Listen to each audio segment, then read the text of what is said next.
지금 QLD, TQQQ부터 눈에 들어오셨죠? 매달 50만 원으로 인생을 바꿔보고 싶은 분들이 제일 먼저 만지는 게 보통 이 두 개입니다. 그런데 여기서 대부분이 중간에 꺾입니다. 이유는 단순합니다. 속도부터 올리면 멘탈이 먼저 나갑니다. 그래서 오늘은 순서를 바꿔드리겠습니다.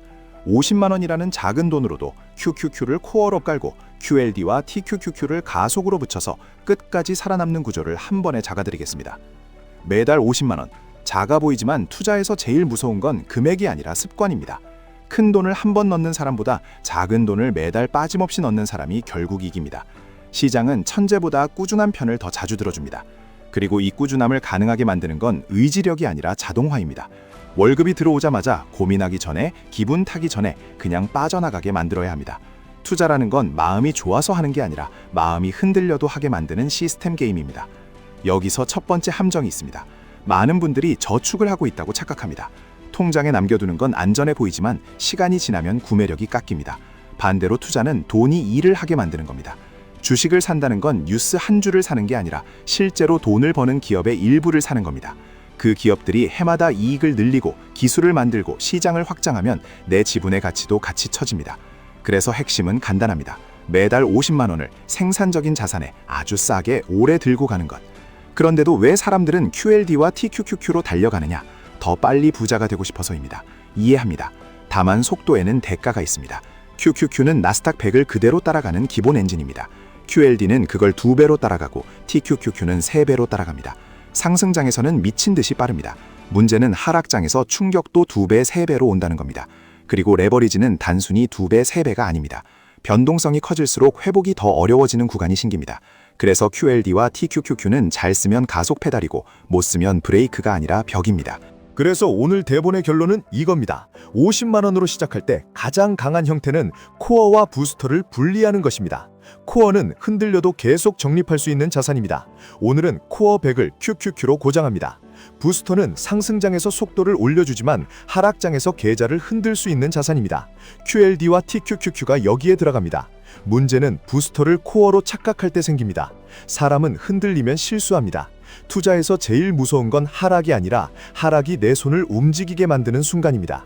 그러니 가장 먼저 해야 할 건 한 가지입니다. 자동화입니다. 매달 1일이든 월급 다음 날이든 상관없습니다. 날짜를 하나 받고 50만 원이 자동으로 투자 계좌로 들어가게 만드셔야 합니다. 시장이 좋아 보일 때만 넣는다. 분위기가 괜찮을 때만 넣는다. 이런 건 투자라기보다 감정입니다. 감정은 반드시 흔들립니다.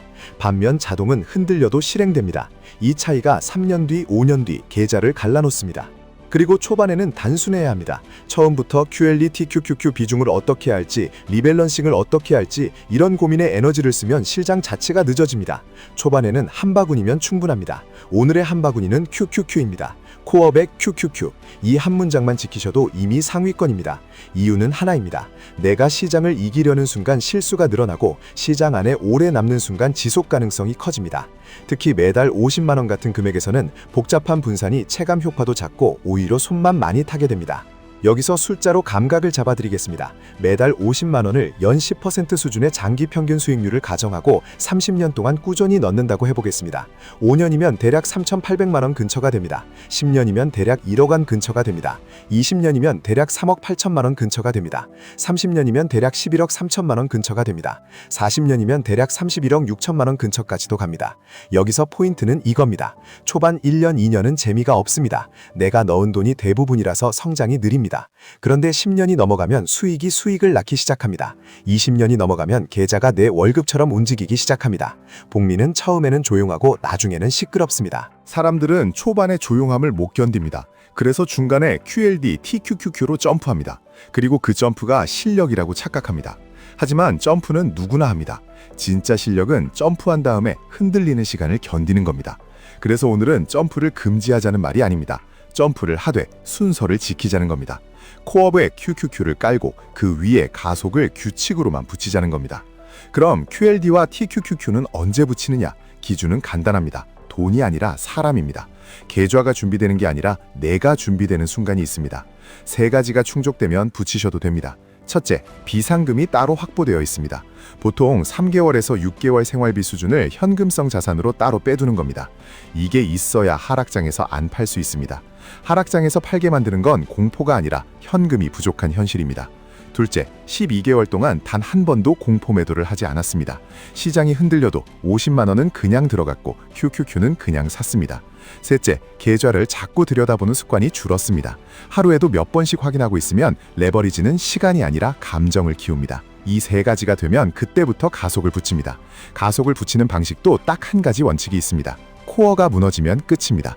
그러니 코어의 QQQ를 흔들지 않는 범위에서만 QLD나 TQQQ를 소량으로 시작합니다. 처음부터 크게 하지 않습니다. 이유는 단순합니다. TQQQ는 3배입니다. 계좌의 변동이 커지면 사람은 반드시 실수합니다. 실수는 보통 타이밍에서 터집니다. 오를 때 추격 매수, 떨어질 때 손절. 이 두 가지가 복리를 끊습니다. 그래서 가속은 작게 시작해야 합니다. 작게 시작해서 흔들림에 익숙해지고 규칙을 지킬 자신이 생길 때만 조금씩 늘려야 합니다. 여기서 중요한 규칙 하나를 박아드리겠습니다. QLD, TQQQ를 하실 거면 절대 뉴스로 사고 팔지 마셔야 합니다. 폭락 뉴스, 공포 뉴스, 위기 뉴스에 반응해서 팔면 그 순간 레버리지는 독이 됩니다. 레버리지는 더 싸질 때 더 많이 사는 사람에게만 유리합니다. 더 싸질 때 도망가는 사람에게는 최악입니다. 그래서 정해진 날짜에만 매수하고 정해진 조건에서만 비중을 조정하고 비중이 커지면 일부를 줄이는 방식으로 손이 움직일 기회를 봉인하셔야 합니다. 그 다음으로 사람들이 놓치는 게 비용입니다. 투자에서 수익률을 올리는 건 어렵지만 비용을 줄이는 건 쉽습니다. 그런데도 사람들은 수수료와 비용을 그냥 지나칩니다. 0.03%와 1%의 차이는 작아 보이지만 20년, 30년이면 계좌 크기가 달라집니다. 결국 내 수익의 일부를 매년 조용히 떼어가는 구조가 되기 때문입니다. 싸게 오래 들고 가는 전략에서 비용은 실력입니다. 그래서 코어 QQQ는 단순히 편해서가 아니라 구조를 단단하게 만들기 위해서 깔아두는 겁니다.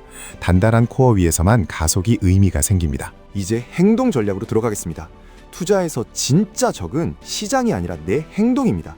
시장이 오를 때는 욕심이 오르고 시장이 떨어질 때는 공포가 오릅니다. 대부분의 사람은 딱 그 타이밍에 반대로 움직입니다. 오를 때 사고 떨어질 때 팝니다. 이 패턴 하나가 30년 복리를 박살냅니다. 그래서 하락장 대응 규칙은 이겁니다. 떨어질수록 내가 매달 사는 금액이 더 많은 주식을 사게 된다는 사실을 기억하셔야 합니다. 마트에서 세일하면 기분 좋아하면서 주식이 세일하면 도망가면 안 됩니다. 특히 적립식 투자자는 하락이 나쁜 소식이 아닙니다. 오히려 미래의 평균 단가를 낮춰주는 시간입니다.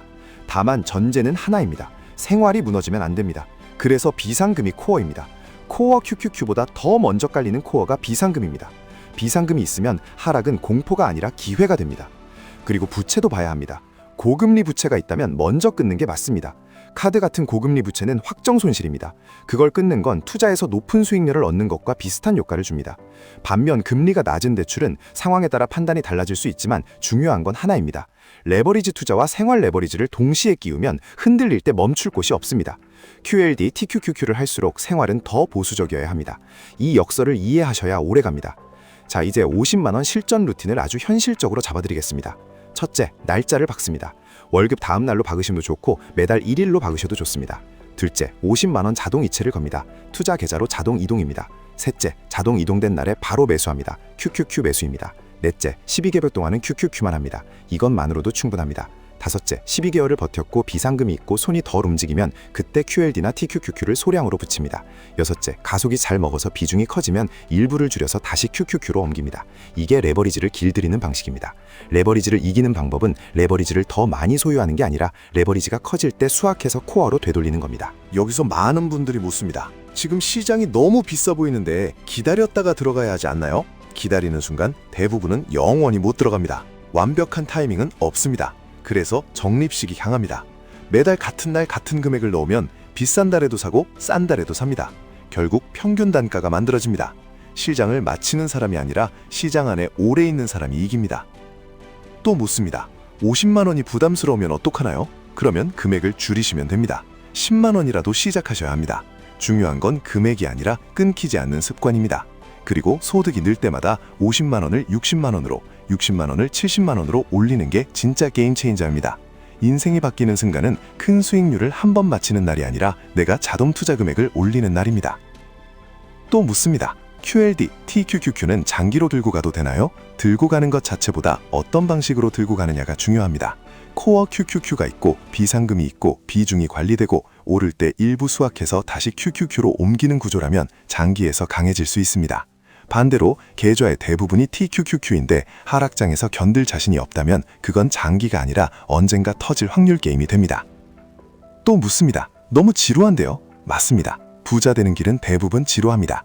사람들은 지루함을 못 견뎌서 화려한 전략을 찾고 그 화려함에 수수료를 내고 실수를 하고 다시 원점으로 돌아옵니다.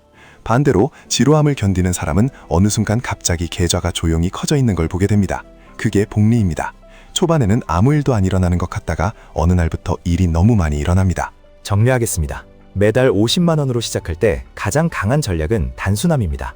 자동으로 넣고 코어 100짜리 QQQ로 기본을 깔고 하락장에 팔지 않고 싸질 때 더 많은 지분을 모은다는 패도를 유지하는 겁니다. 그리고 QLD TQQQ는 처음부터 전부가 아니라 코어 위에 올리는 가속 페달로 쓰셔야 합니다. 가속은 규칙이 있을 때만 안전합니다. 규칙이 없으면 가속은 사고입니다. 20년, 30년 뒤에 오늘을 돌아보게 될 겁니다. 그때 중요한 건 당신이 어떤 타이밍을 맞췄느냐가 아니라 매달 빠짐없이 넣는 사람이 되었느냐입니다. 시장은 매년 흔들리지만 규칙은 흔들리면 안 됩니다. 50만 원은 작아 보이지만 50만 원을 매달 넣는 사람은 작지 않습니다. 그 사람은 결국 계좌가 아니라 삶의 선택권을 사는 중입니다. 지금까지 1분 투자 하이젠버그였습니다.